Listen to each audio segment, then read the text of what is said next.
A national fencing champion died on Thursday after the railway police in Uttar Pradesh allegedly threw him off a train.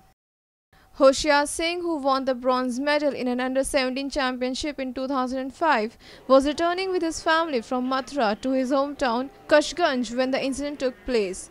He boarded the general coach after sitting his mother and wife in the women's coach. Singh had entered the women's coach to check on the female members of his family.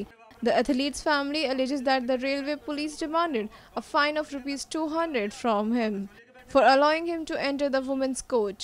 When he refused to pay, the policeman allegedly assaulted him and threw him off the train.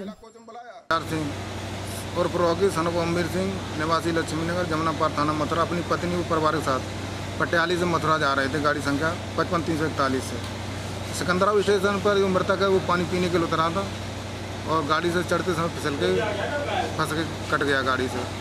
लेकिन परिवार वालों का आरोप है कि सिपाहियों ने इसे खींचा, इसे नीचे गिर गया, जिससे मृत्यु हो गई करके। उनकी तहरीर के आधार पर मुकदमा पंजीकृत कर लिया गया। सबको पोस्टमार्टम के लिए भेज दिया गया। विवेचना जारी है। जो स्टेशन का वो होता है ना, टिकट मिलती है वहाँ से काउंटर में अंदर बंद कर दिया। उसके बाद जैसे तैसे मतलब जो सारे ये जीआरपी वाले आ गए तब उसको निकाल दिया, मतलब किसी भी तरह से। और पब्लिक ने जब मारा है उसको तो पब्लिक को भगाने के लिए जीआरपी ने क्या किया, उसने मतलब राइफल वगैरह तानी है, वो तब भागे, नहीं तो वो तो उसको वहीं पर और कर दिया।